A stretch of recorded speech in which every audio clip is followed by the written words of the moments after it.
Na carta aos Filipenses, capítulo 1, verso 6.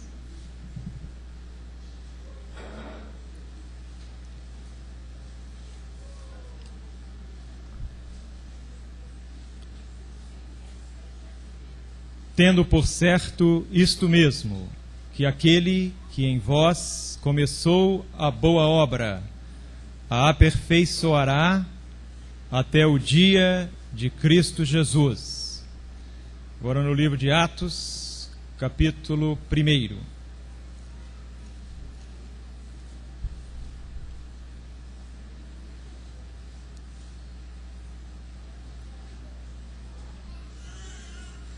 Verso 6.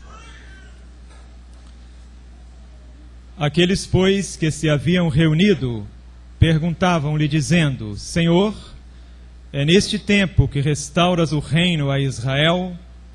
Respondeu-lhes: a vós não vos compete saber os tempos ou as épocas que o Pai reservou à sua própria autoridade, mas recebereis poder ao descer sobre vós o Espírito Santo, e ser-me-eis testemunhas, tanto em Jerusalém, como em toda a Judeia e Samária, e até os confins da terra. E agora no livro do profeta Abacuque,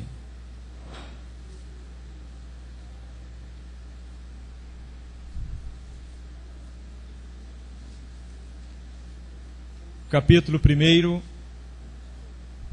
verso 5.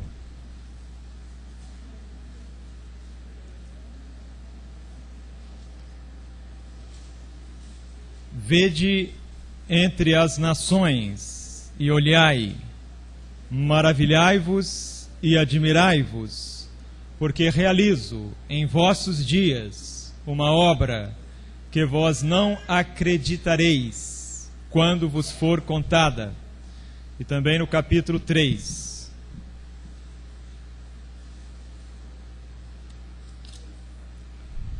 Verso 2. Eu ouvi, Senhor, a tua fama e temi. Aviva, ó Senhor, a tua obra no meio dos anos. Faze que ela seja conhecida no meio dos anos. Na ira, lembra-te da misericórdia. Amém. Vamos orar ao Senhor.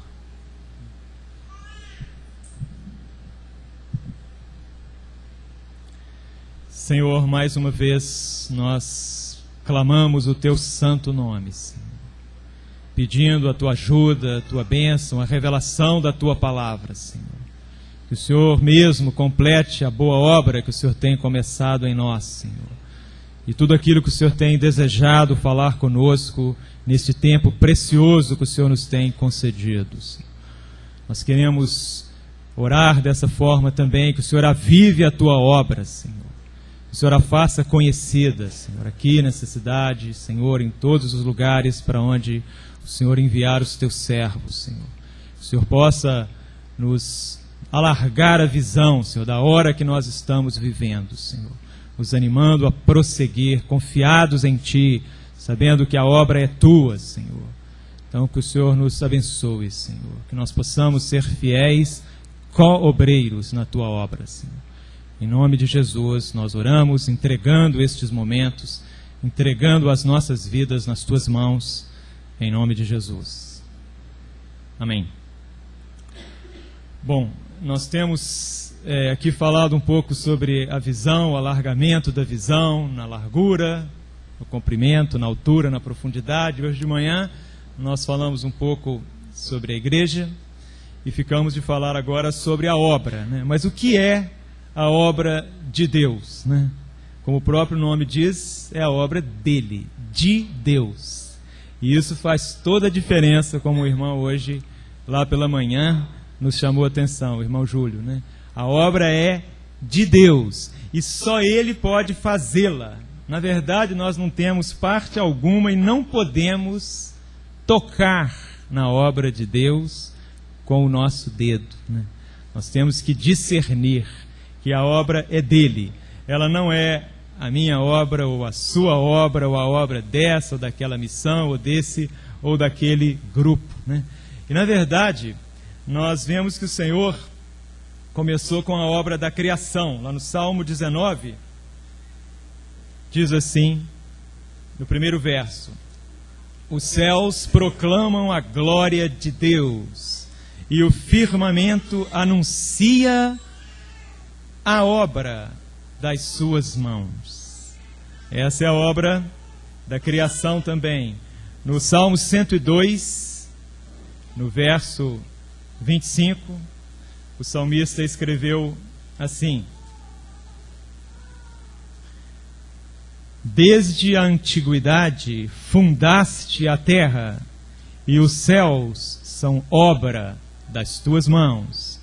E no Salmo 104, no verso 24, diz assim: ó Senhor, quão multiformes são as tuas obras, todas elas as fizeste com sabedoria, a terra está cheia das tuas riquezas, né? Então veja, essa é a obra da criação, grandes obras o Senhor fez. E quando o Moisés escreveu o livro de Deuteronômio, em relação ao que Deus fazia no meio do povo de Israel, ele escreveu no capítulo 11, no verso 7: porquanto os vossos olhos são os que viram todas as grandes obras que fez o Senhor. E nós, no primeiro dia, nós lemos quando os fariseus, os israelitas, perguntaram a Jesus o que eles tinham que fazer para realizar as obras de Deus. E Jesus respondeu: a obra de Deus, a obra é esta, que creiais naquele que ele enviou. E lá em João, no capítulo 5, embora a obra da criação esteja pronta, completa, e o Senhor descansou no sétimo dia, Jesus, quando esteve entre nós, no capítulo 5 do Evangelho de João, no verso 17, ele diz assim: mas Jesus lhes respondeu: meu Pai trabalha até agora, e eu trabalho também. Então veja, tem outra obra, né? E nós falamos sobre aquela revelação do mistério de Deus Filho à sua igreja, quando ele disse: eu edificarei a minha igreja.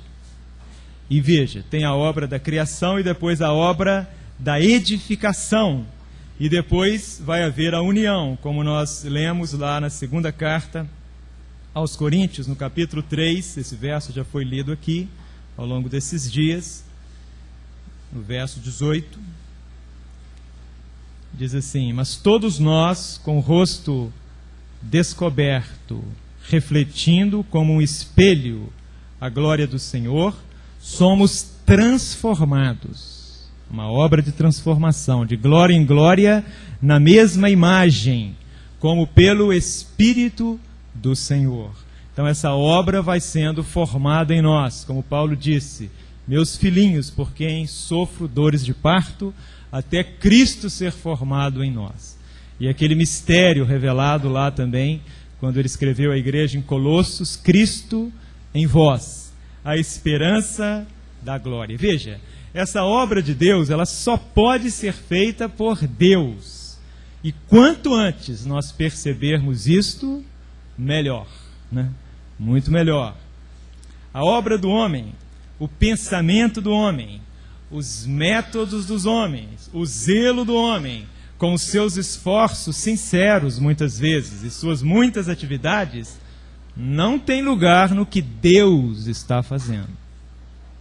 A obra é de Deus, como na obra da criação. Nós participamos alguma coisa na obra da criação, quando Jó, né, falou muitas coisas com o Senhor, né, muitas perguntas, e aí quando o Senhor respondeu a ele no meio do redemoinho, né, lá no capítulo 38, o Senhor também fez algumas perguntas para Jó, né, apresentou um questionário para Jó, e Jó tirou 0, né, não conseguiu responder nada, né? Onde você estava, né, quando eu lançava os fundamentos da terra, né, quando as estrelas da manhã rejubilavam? E Jó não sabia nada daquilo, né? Porque quando Deus fez a obra da criação, nós não estávamos lá, né? Então veja, dessa obra nós não participamos, né? Essa é a obra de Deus, a obra em nós, como nós lemos lá em Filipenses, né? É aquele que começou a boa obra em vocês, em nós, em cada um de nós, há de completá-la, né? Então veja, por que agora nós vamos querer participar dessa obra como se nós pudéssemos fazer a obra, né? Então veja, lá em Abacuque, né, onde nós lemos no capítulo 1, né, no verso 5 e depois no capítulo 3, né, primeiro fala sobre aquela obra que tinha a ver com o juízo. Vede o que está acontecendo entre as nações, o profeta escreveu. Vede entre as nações, olhai, maravilhai-vos e admirai-vos, né? O profeta Abacuque já tinha dito que Deus ia nos surpreender, né? Como eu falei com vocês aqui, né? Porque eu realizo em vossos dias uma obra que vós não acreditareis quando vos for contado. E aqui ele estava falando sobre juízo, nós não vamos entrar nos detalhes agora. E depois no capítulo 3, no verso 2, ele escreveu assim: eu ouvi, Senhor, a tua fama e temi.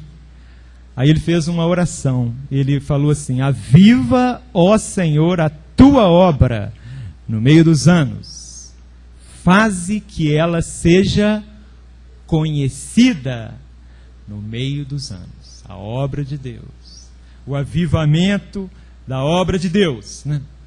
E depois nós lemos também, lá em Atos, quando os discípulos perguntaram, né, se era naquele tempo que o Senhor restauraria o reino a Israel. E Jesus disse que não competia a eles saber os tempos ou as épocas que o Pai reservou à sua própria sabedoria, mas que eles receberiam poder ao descer sobre eles o Espírito Santo, e eles seriam testemunhas, tanto em Jerusalém, como em toda a Judéia e Samária, e até os confins da terra, né? Que a obra de Deus ia se expandir e chegar até os confins da terra. Lá no livro de Atos, né, no capítulo 13,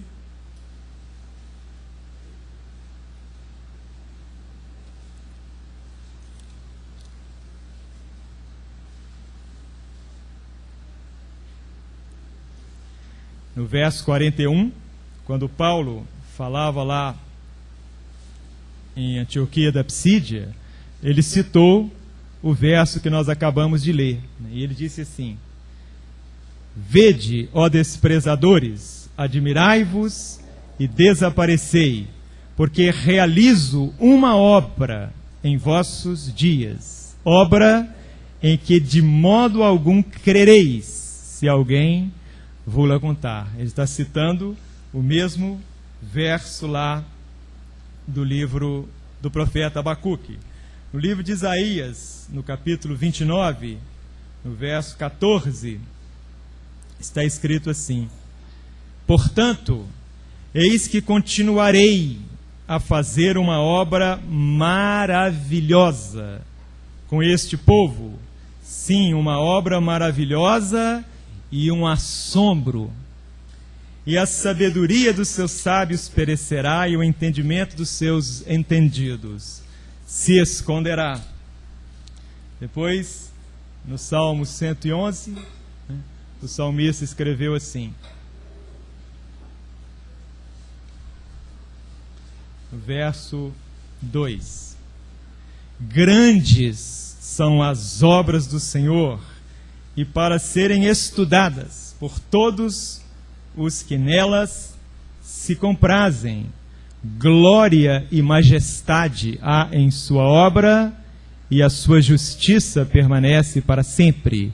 Ele fez memoráveis as suas maravilhas. E muitos versos assim nós poderíamos ler sobre a obra de Deus, né? Sobre o que Deus está fazendo, né?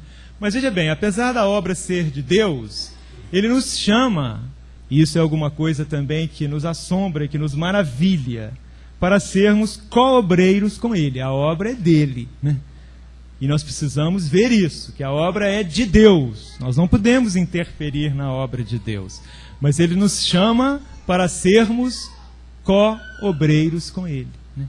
E isso é alguma coisa muito maravilhosa. A obra é sempre dele. Precisamos reconhecer isso. Mas ele nos chama. Então, o que é essa obra, né? O livro de Efésios, capítulo 1, o irmão Gerson leu um verso aqui que nós lemos algumas vezes, né? Ao longo desse tempo precioso que o Senhor tem nos concedido, né? E a gente vê nisso claramente o Espírito Santo nos falando através de muitas testemunhas sobre o que ele deseja fazer nesta hora, né? Então aqui diz, né? Capítulo 1, no verso 4: como também nos elegeu nele, em Cristo, antes da fundação do mundo, para sermos santos e irrepreensíveis diante dele em amor. E depois no verso 9, que ele leu: fazendo-nos conhecer o mistério da sua vontade, segundo o seu beneplácito que nele propôs. E no verso 7 do capítulo 2, diz assim: para mostrar nos séculos vindouros, incluindo esse que nós estamos vivendo, a suprema riqueza da sua graça pela sua bondade para conosco em Cristo Jesus, né? Então veja, essa obra de Deus a qual nós somos chamados a participar, ela é uma realidade hoje, clara, uma maravilha, que se alguém nos contasse, nós certamente não acreditaríamos. Muitas vezes, quando nós estamos reunidos, alguém pode abrir a boca, participar, falar alguma coisa de si mesmo, o que ele pensa, o que ele acha. Mas veja, isso pode estar fora de sintonia, né, com a obra de Deus, com o mover do Espírito Santo, né? E o que acontece na criação de Deus? E que obra é essa que Deus está fazendo na edificação e aonde que ele quer chegar? O irmão Gerson leu também o verso 10, que na dispensação da plenitude dos tempos ele quer fazer convergir em Cristo todas as coisas. Então veja, na criação de Deus, na obra de Deus, ele não quer nada fora de sintonia. Nada. Tudo é para o seu filho. Tudo deve estar nele, para ele. Tudo, tudo. Tudo na criação. Essa é a obra de Deus. Nada fora do Senhor. Lá na carta aos Colossenses, capítulo 1, no verso 16, e por isso ela é a obra de Deus. Diz assim: porque nele, referindo-se ao nosso Senhor, foram criadas todas as coisas, nos céus e na terra, as visíveis e as invisíveis, sejam tronos, sejam dominações, sejam principados, sejam potestades. Tudo foi criado por ele e para ele. Então veja, essa é a obra de Deus. Expressar a vida do seu Filho em toda a criação, em todo o universo. E aí entra a nossa participação como co-obreiros. Mas nós precisamos estar muito claros em relação ao centro da obra de Deus, a qual é a obra de Deus. E por ela ser a obra de Deus, nós não podemos interferir nela. Qual que é o objetivo de Deus na sua obra, em toda a sua obra? Aumentar o seu Filho, né? Que o homem partilhe a vida do seu Filho, tornando muito semelhantes ao seu Filho. Muitos filhos, expressando a vida do Filho de Deus.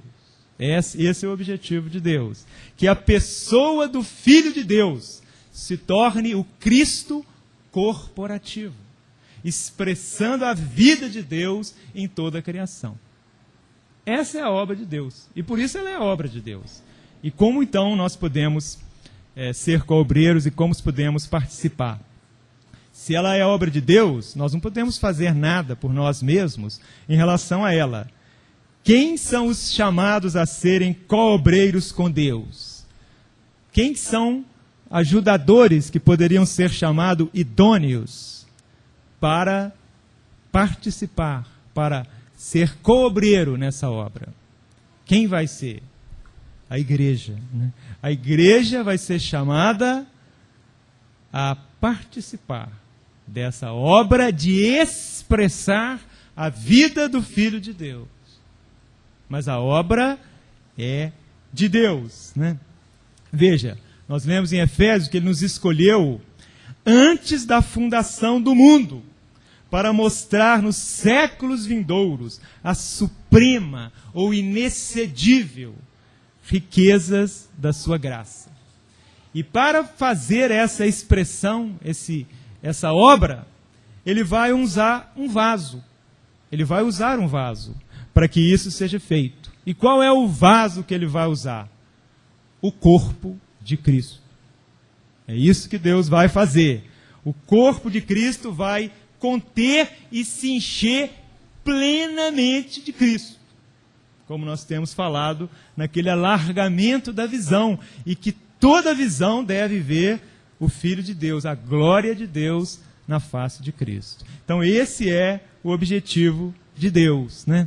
Mas é claro, nós temos que entender a situação que nós estamos vivendo, né? Após a queda, né? Então tinha que se resolver a questão do pecado, tinha que libertar o homem da escravidão a Satanás, tinha que fazer com que o homem ouvisse o Evangelho, aceitasse a vida do Filho, e em seguida, com a vida do Filho dentro daqueles que creram, aumentar esta vida, expressar essa vida, levar essa vida à plenitude, à plena maturidade. É isso que Deus está fazendo. Essa é a obra de Deus. Então, para nós entendermos essa obra da redenção, que na verdade ela está consumada e ela foi revelada para que isso pudesse acontecer, né? Nós precisamos entender que hoje o homem, ou o mundo, está sobre a influência do inimigo de Deus. O mundo jaz no maligno, né?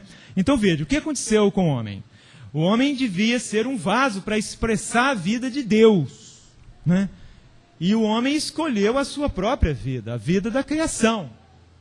Ele não comeu da árvore da vida, ele comeu da árvore do conhecimento do bem e do mal. Então, ao escolher a sua própria vida, ao invés da vida do Filho de Deus, que é o propósito de Deus, ele cometeu pecado, né? E o homem caiu, então, sob o domínio do inimigo. Para livrar-nos do poder do inimigo, Deus enviou o seu próprio Filho ao mundo como homem, como nós vimos hoje de manhã, quando ele perguntou para os discípulos quem que dizem os homens ser o Filho do homem, e o Pai revelou através da boca de Pedro, quando disse: tu és o Cristo, o Filho do Deus vivo. O mistério de Deus Pai, né? Como homem, ele foi tentado por Satanás, ele venceu, ele, sob o poder de Deus, derrotou a Satanás e livrou-nos do poder do inimigo.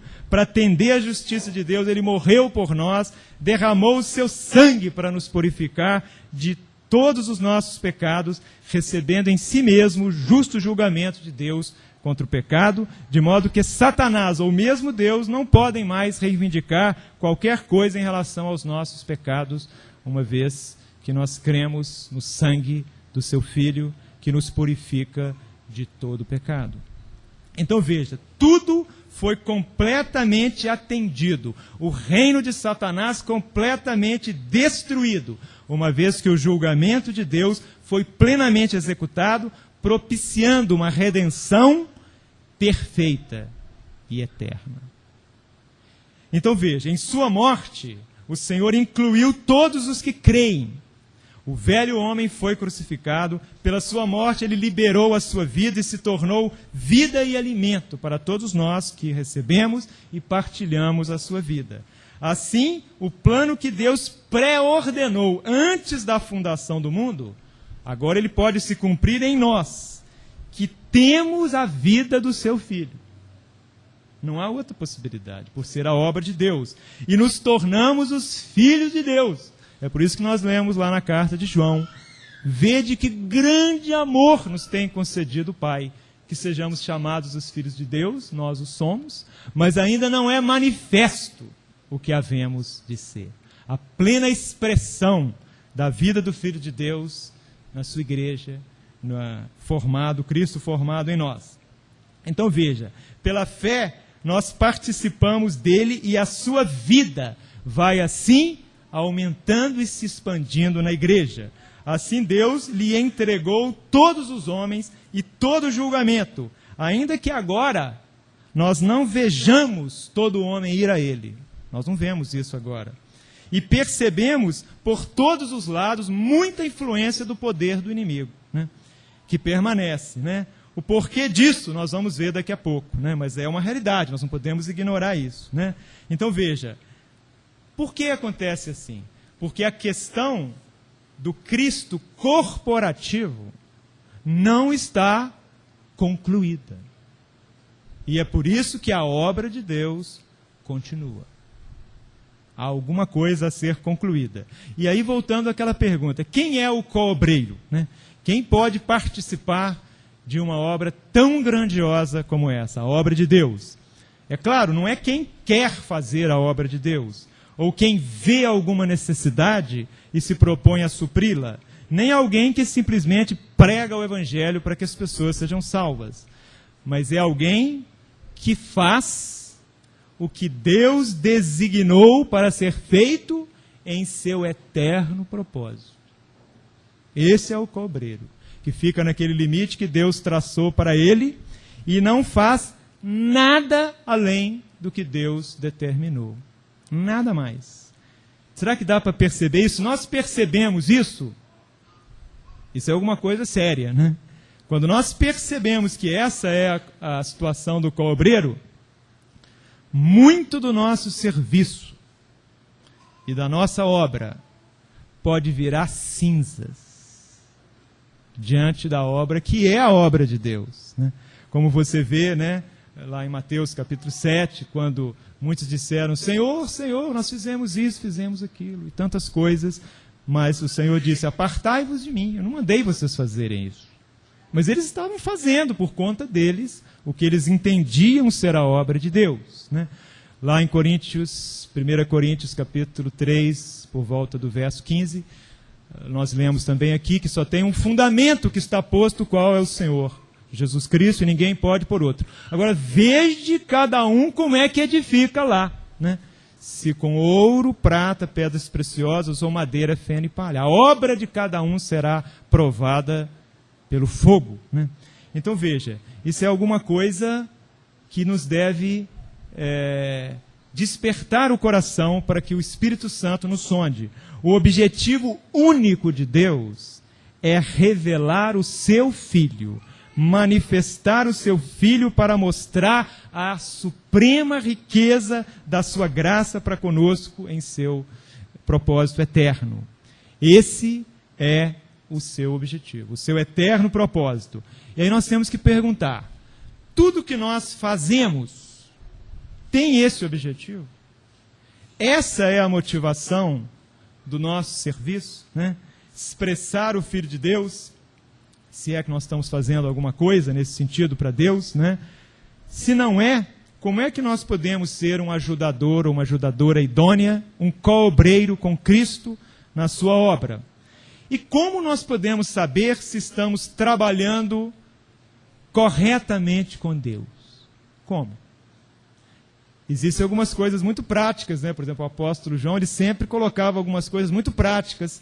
Na sua primeira carta, por exemplo, tem várias colocações dessas. Mas se você estudar lá, você vai ver que tem alguma coisa que você pode descobrir, né? E a pergunta é, você está satisfeito com o que você está fazendo? Porque, veja bem, ou com a vida que você está levando, porque se você não satisfizer o coração de Deus, você nunca vai satisfazer o seu. Nunca.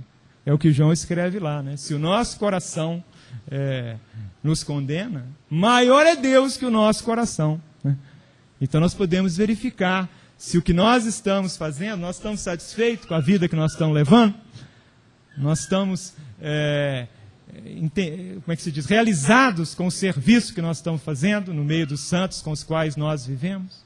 Se nós mesmos não estamos, muito maior é Deus do que o nosso coração, né? E veja, somente quando esse serviço, essa ação, essa obra for alinhada com o propósito de Deus de revelar o seu Filho, nós também vamos ficar satisfeitos. Porque Deus vai ficar satisfeito com o nosso serviço para expressar o seu próprio Filho. E veja bem, a questão não é comparar o seu serviço como de qualquer outro irmão ou obreiro. Isso não está em pauta, não é a questão, né? Mas sim de saber se o que você está fazendo ou vivendo é bom. Mas bom como? Bom aos olhos de Deus. Esse é o padrão, né? É bom aos olhos de Deus, né? É aceitável a Deus. O que Deus pode aceitar? Aquilo que é a sua obra, que expressa o seu Filho, que é originado por Ele e em sintonia com o seu eterno propósito. Deus só tem compromisso com aquilo que Ele origina, que Ele faz. Por isso a obra é dele. E nós, com toda a nossa boa vontade, nós não podemos tocar sequer um dedo na obra de Deus. E aí nós vamos saber como que essas coisas devem ser. Não nos importa o que os outros estão fazendo, não devemos nunca julgar, não nos compete fazer isso. Mas devemos prosseguir para o alvo, para o prêmio, como nós lemos tantas vezes aqui, da soberana vocação celestial, o nosso alto chamamento de Deus em Cristo Jesus. E é por isso que nós precisamos de visão correta. E a visão sempre vai nos levar a conhecer o nosso Senhor. Bom, mas eu disse que a obra da edificação não terminou, porque esse vaso corporativo, né, ele ainda não está pronto. E por isso o Senhor continua trabalhando. E veja bem, vamos voltar a esse tópico, né? A vitória do Cristo pessoal, o nosso Senhor, já é um fato concluído. O Senhor está exaltado acima de tudo que se nomeia, não só nesse século, mas em todos os séculos. Mas o Cristo corporativo, a vida do Senhor aqui em nós, né? Essa é a questão. Nós temos que experimentar plenamente essa vitória também, né? O Cristo pessoal é o cabeça do Cristo corporativo. Cristo é a cabeça e a igreja é o seu corpo. E por isso nós precisamos de uma visão muito clara do nosso Senhor. E por isso nós dissemos que o alargamento da visão vai nos levar a conhecer e a prosseguir em conhecer o Senhor. E aí nós vamos poder ser co-obreiros com Ele. Veja, a igreja ainda não conhece plenamente a Cristo. Talvez a igreja em Itapejara, lá em Belo Horizonte, nós não conhecemos, né? É verdade? Não, eu estou dizendo assim, mas é verdade. Nós não conhecemos plenamente ao nosso Senhor. Ainda não, né? Muitos dos filhos de Deus, muitos, ainda são como crianças, precisam crescer até a medida da estatura da plenitude de Cristo. Como nós temos falado tantas vezes ao longo desse tempo que o Senhor tem nos concedido. Deus deseja que todos os redimidos conheçam plenamente a Cristo e sejam como Ele, tendo nele e somente nele a vida eterna. Ele é a nossa vida, né? Cristo é a nossa vida. Assim, veja, antes que Satanás seja preso, antes de todo mundo ser abençoado, Deus deve estabelecer a sua igreja. Como ele disse, hoje de manhã nós estávamos refletindo sobre isso. Eu edificarei a minha igreja. Essa é a obra de Deus, levando seus filhos a partilharem da sua vitória e a atingirem a plenitude do padrão que é o nosso Senhor estabelecido para eles. Agora, claro, o que nós pensamos e entendemos quando se fala em igreja? Hoje de manhã nós refletimos bastante sobre isso, não vamos voltar agora, né? Mas se nós pensamos em alguma coisa, né, como tantas pessoas dizem, ou um testemunho, um movimento, uma doutrina, alguma coisa tangível, visível, nós criamos um cristianismo meio técnico, né? Algo dessa terra, algo meio sem vida, né? Então veja, o corpo de Cristo, ele é vivo, espiritual, e se nós o descobrirmos por revelação, e não tem outra forma de descobrir, como nós falamos hoje de manhã, é um mistério também, se nós descobrirmos por revelação, aí a obra passa a ficar clara. Você começa a entender o que Deus está fazendo. E certamente você vai ficar assustado, assombrado, maravilhado com o que Deus deseja fazer aqui em Itapejara, Belo Horizonte, em todos os lugares. O que Deus está fazendo, como um simples grão de trigo que cai, morre e produz abundante colheita, o que se repete vez após vez ao longo dos séculos. Essa é a história, é a vida da igreja, que é Cristo em nós, a esperança da glória. Você começa a perceber o que Deus está fazendo. E qual que é a obra de Deus, então, agora, nos nossos dias, na nossa dispensação? Ou seja, Deus tem uma obra hoje. Aquela obra que diz que se contasse nós não acreditaríamos. E o profeta orou: aviva, Senhor, a tua obra. Nós ouvimos a tua fama. Faze-a conhecida no meio dos anos. A tua obra, a obra de Deus, a edificação do corpo de Cristo e a obra do ministério. Há muitas obras de Deus, muitos obreiros, mas a obra de Deus principal, a obra do ministério, tem a ver com a edificação do corpo de Cristo. Esse é o foco, esse é o ponto central, né? Formar o corpo de Cristo. E essa é a obra da igreja também. Porque a obra é uma só, né? Nenhuma missão, grupo de estudo bíblico, campanha evangelística, qualquer coisa, pode ocupar o lugar da igreja e fazer a obra da igreja. A obra é uma só. Não apenas a salvação, mas também o aperfeiçoamento dos santos para a obra do ministério, para os santos, o corpo de Cristo. Nós lemos tantas vezes em Efésios 4 aqui, vamos ler mais uma vez. Efésios capítulo 4, né?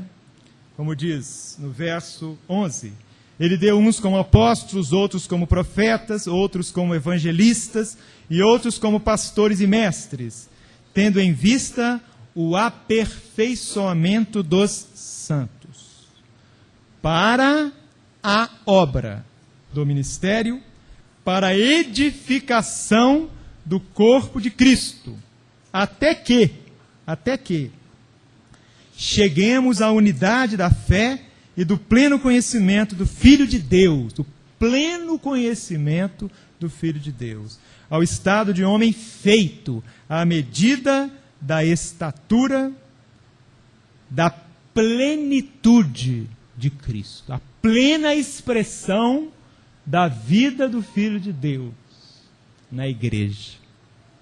Essa é a obra de Deus, é a obra de Deus, né?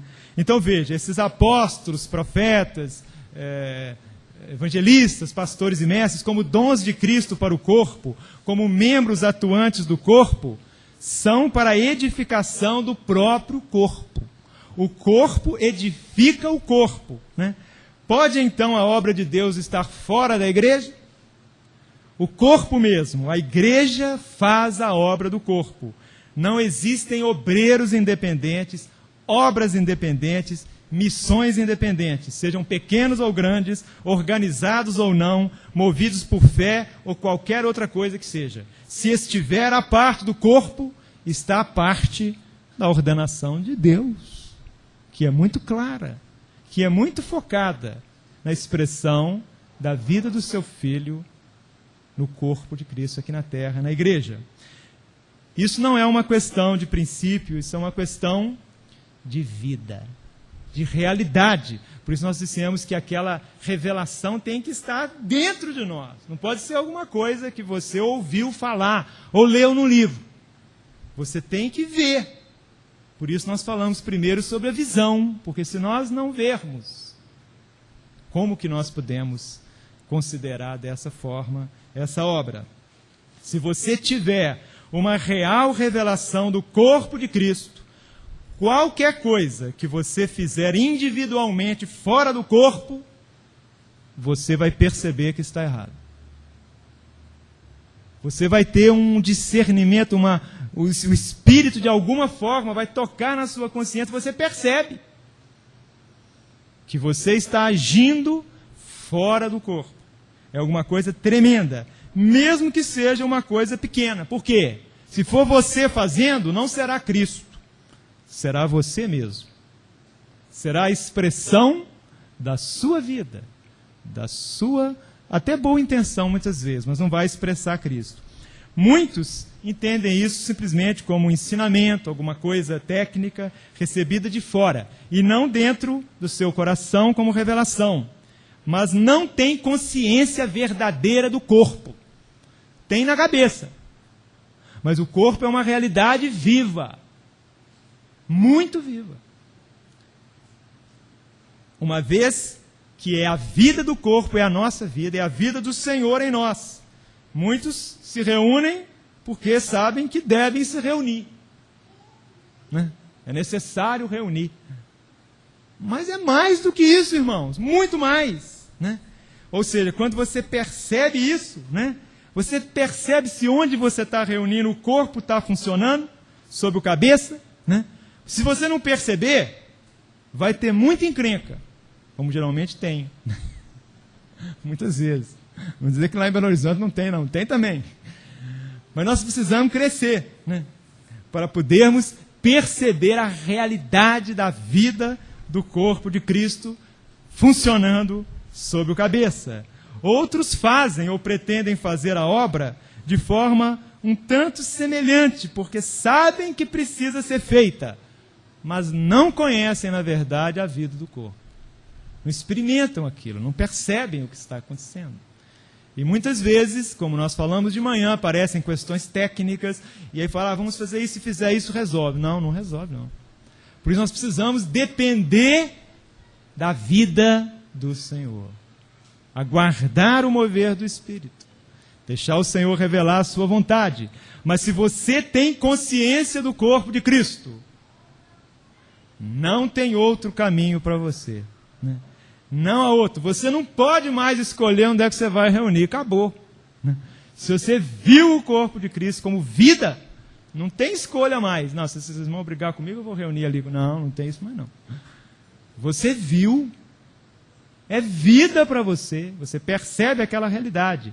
Se você for a algum lugar onde existir uma expressão verdadeira do corpo de Cristo em vida, você não poderá ignorar e trabalhar a parte. Não pode.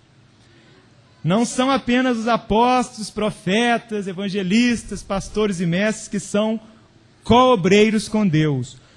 Todos os santos, funcionando no corpo de Cristo, com essa revelação plena da vida, são co-obreiros, todos. E participam da obra do ministério. O aperfeiçoamento dos santos para a obra do ministério até a unidade da fé. Toda a nossa vida deve ser vivida como corpo. E isso é realmente vida. Não uma coisa, um objeto de estudo, uma teoria, uma coisa que você conhece. O eterno propósito de Deus em Cristo Jesus só pode ser recebido por revelação. A obra de Deus, não a nossa obra, mas a obra de Deus através de nós, só começa a partir da revelação. Por fora você tem a visão celestial, sim, você viu o homem celestial. Mas por dentro você tem a revelação daquela vida. Então você tem a visão e você tem a realidade da vida dentro de você. E aí fica tudo muito claro e muito simples, né? Muito claro. O propósito de Deus não é que nós façamos qualquer tipo de serviço para Ele, mas que conheçamos todo o seu plano e trabalhemos com um propósito bem definido. Por isso o Senhor disse que se nós sabemos o que Ele está fazendo, Ele vai nos chamar de amigos. Eu já não chamo você de servo, vocês de servos, porque vocês sabem o que o Senhor faz. Eu vou chamar vocês de amigos, porque agora vocês sabem. O Senhor disse isso, né? A nossa dedicação e consagração vai muito além, então, nesse caso, de você ser constrangido pelo amor de Cristo. E você passa, então, a poder enfrentar toda e qualquer situação. Todo problema. Você não desanima mais. Você prossegue, porque agora você viu a realidade. E você tem uma revelação dela dentro de você. E aí, então, essa obra agora vai ficar clara. E aí, quando nós olhamos o livro de Atos dos Apóstolos, nós começamos, só li o verso 1, recebereis poder ao descer sobre vós o Espírito Santo, sereis minhas testemunhas, tanto em Jerusalém, começou lá em Jerusalém, como em toda a Judéia, Samária e até os confins da terra. E se você olhar no livro de Atos como que isso aconteceu, então veja, eles pregavam o evangelho, os evangelistas começaram, os primeiros a sair nem foram os apóstolos, foram os evangelistas. Aí os apóstolos foram lá ver o que estava acontecendo. E aí começou o mover de Deus. E aí a igreja crescia em vida, em expressão da vida do Filho de Deus. Aí o Espírito Santo separava alguns e enviava. E eles então pregavam o evangelho em outros lugares, eram formadas novas congregações, elas cresciam e saíam mais obreiros. E a vida do Senhor ia se expandindo. Mas toda a obra era para a igreja. Não chegava alguém no lugar e pregava o evangelho, aí pegava quem tinha crido e criava um grupo à parte, um grupo que vinha da cidade e tal. Não existia isso, nem pode existir. Então, se nós vemos esta realidade desta vida, então fica muito claro o caminho. E aí nós voltamos ao que o profeta Abacuque citou e que Paulo repetiu no Novo Testamento, né?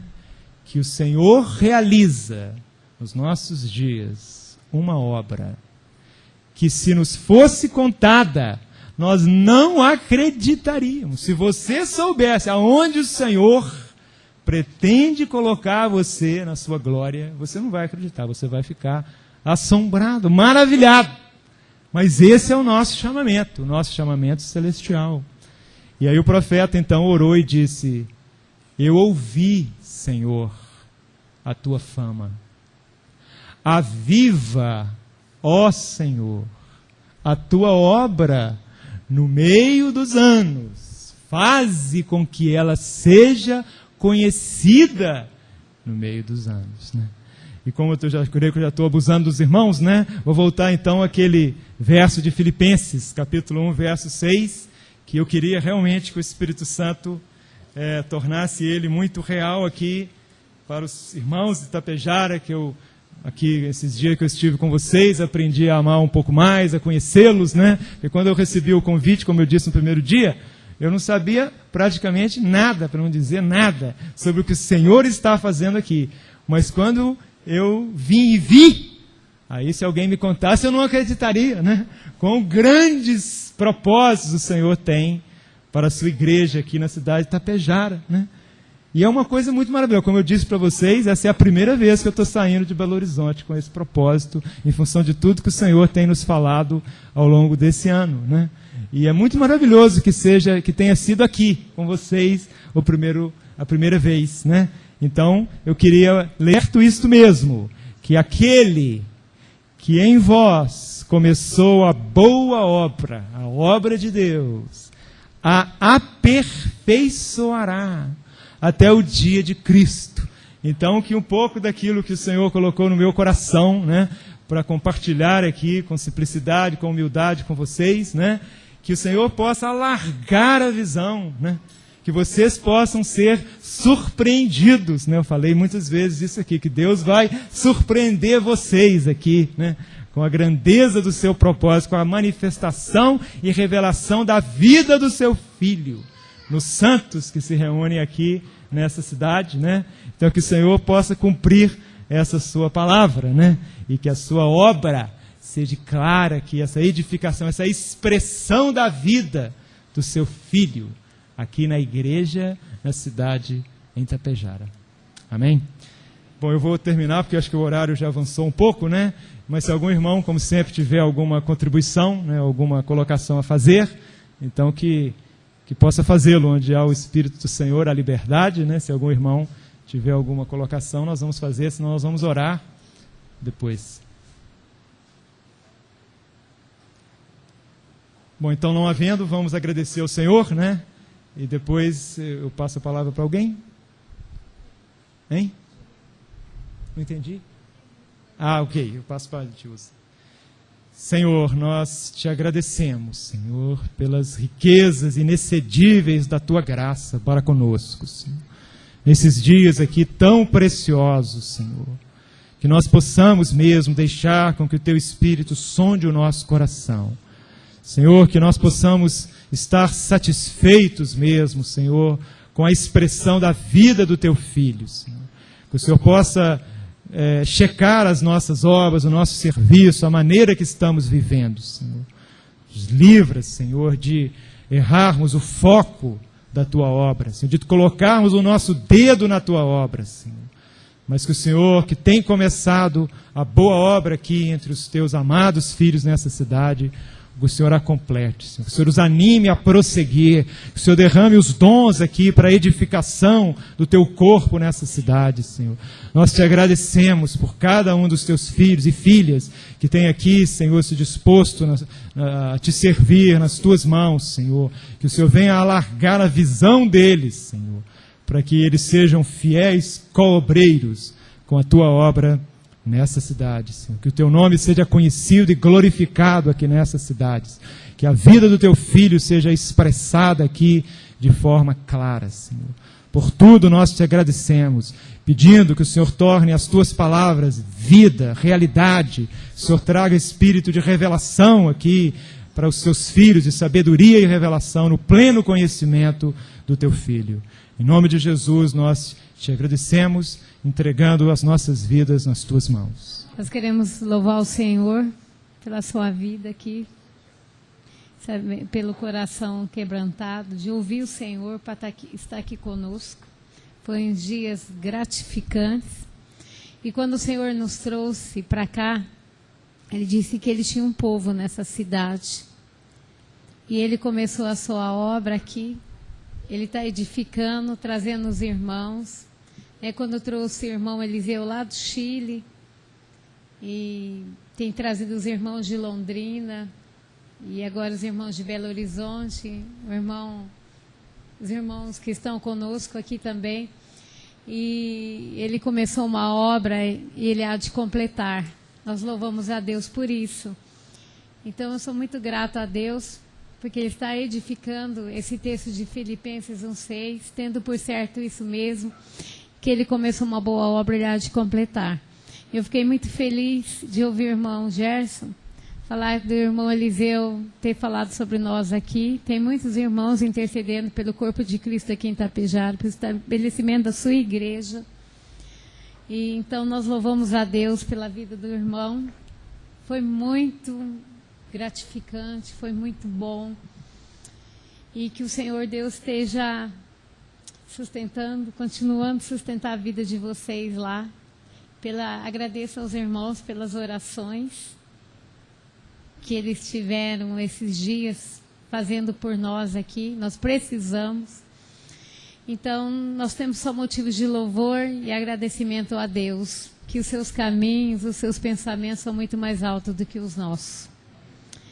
É só pela revelação do Espírito Santo que nós podemos compreender o que Ele tem preparado para aqueles que o amam.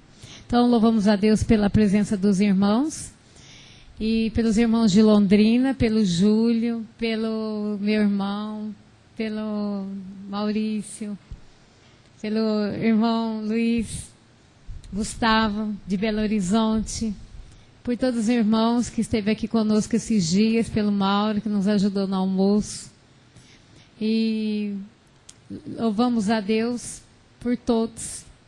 Sabemos que pela Maria Luísa, que esteve cozinhando, e falando, a Paula, o Abílio já é de casa. Ele está sempre aqui conosco, a gente até esquece de falar por causa disso. A gente já...